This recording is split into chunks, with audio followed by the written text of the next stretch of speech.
mangyayaring mas maganda. Ang bawat kaganapan sa buhay ng tao, hindi binalangkas niya kung ito'y hindi sinadya niya. Kaya't kung mamarapatin ang bawat isa, sa tuwin ay sa Ama, ilagak ang pag-asa, hindi kaya mabubuhay ang kahinaan niya. Sumainyo ang kapayapaan, pagharian kayo mga mahal ko, at ang kahinaang ito'y lalakas upang makalaban sa buhay habang nakikibaka sa sanlibutan.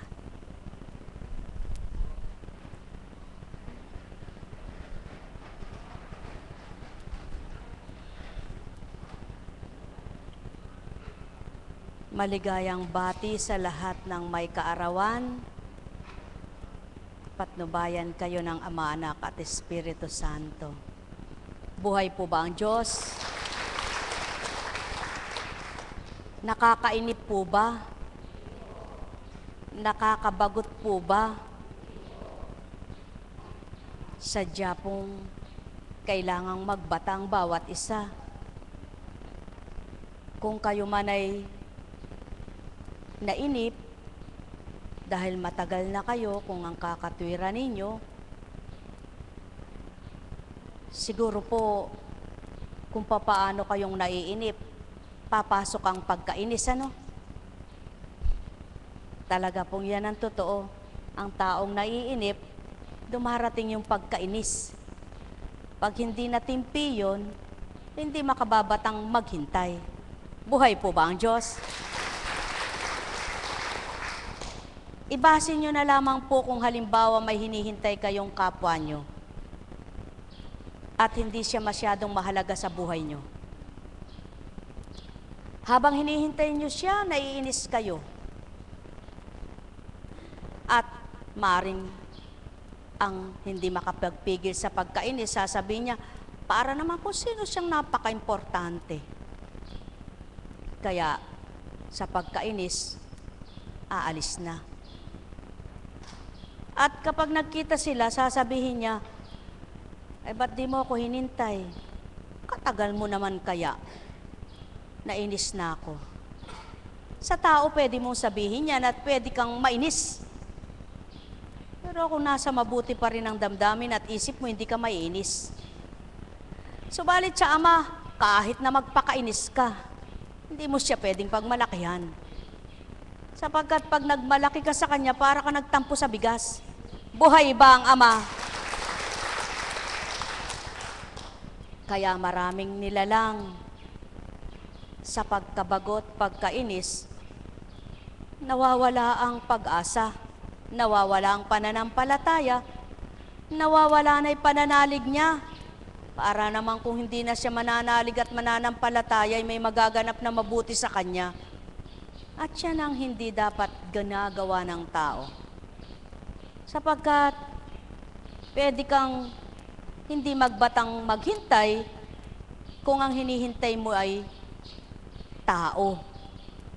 Subalit, kaya mo gagawin iyon dahil gusto mong magtagumpay, may sakripisyo kang iaalay.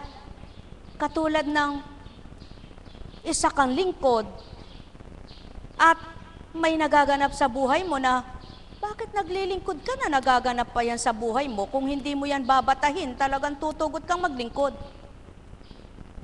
At gayon din sa isang mag-aaral. Dahil dumadanas ng hirap, walang baon, walang pang-tuition, maiinis na, hindi na rin papasok yan. Pwedeng gawin niya on dahil pag-aaral sa sanlibutan. Kung hindi ka magkaroon ng pagninilay at wala kang isip, hindi ka magtatagumpay makapagtapos ng pag-aaral dahil wala kang pagbabat at sakripisyo. Nakaiba naman sa pag-aaral at paghahanap ng liwanag. Ang nag-aaral hindi makakatapos. Ang naghahanap ng liwanag at nais makasumpong ng liwanag at nahinis din siya sa buhay niya dahil sa mga pinagdaraanan niya, lalong madidimlan siya. Kaya hindi niya maapuhap ang katwiran at mabuting kalooban. Ano naman ang mais mainam? Mahirap unawain ang mga tanong na ito.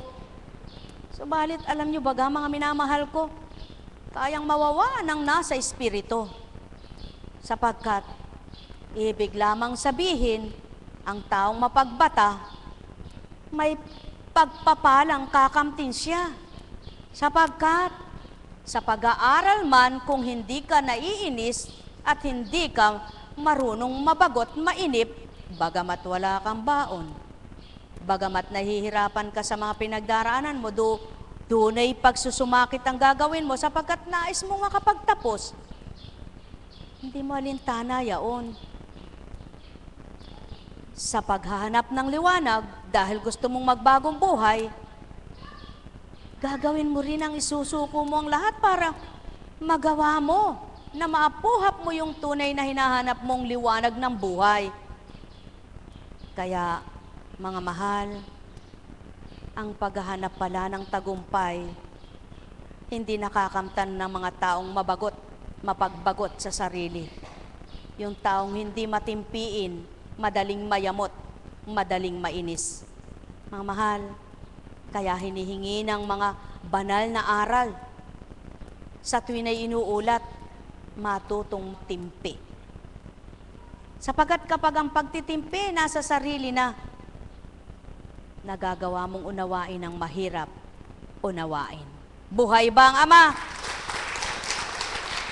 Kaya sa bawat araw, nawa kung papaano kayong naghahanap ng kagalingan, matuto rin kayong magtimpi sa mga pinagdaraanan ninyo kung papaano nyo kakamtan ang tagumpay sa kagalingan. Buhay ba ang Ama? Kung papaano kayo nagnanasang makahulagpos sa lahat ng inyong pasanin sa buhay, matuto ring magbata, maghintay at magtimpi ng sarili. Lahat ng pagnanasa na mabuti, may kaukulang sakripisyo. Nais mong umasenso, magsasakripisyo ka.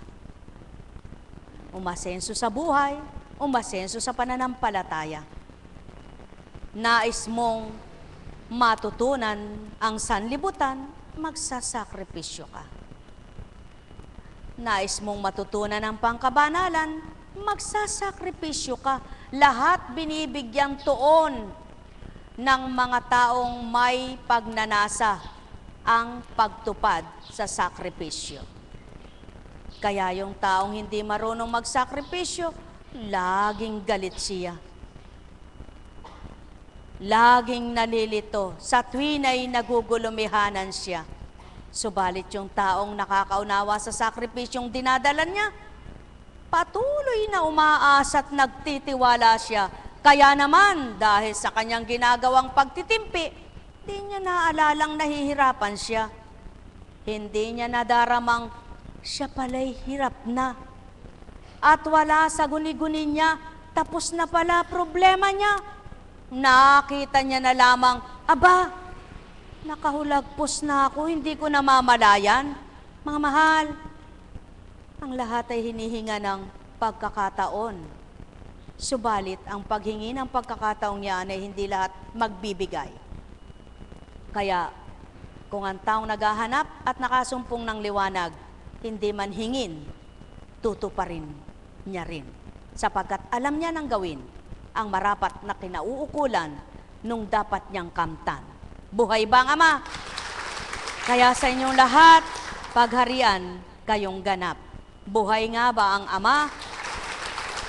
Sa inyong lahat na mga naririto, iba't iba ang karamdaman ninyo. Iba't iba ang mga dalahin sa buhay. Iba't iba rin ang laman ng puso nyo. Iba't iba ang adhikain nyo.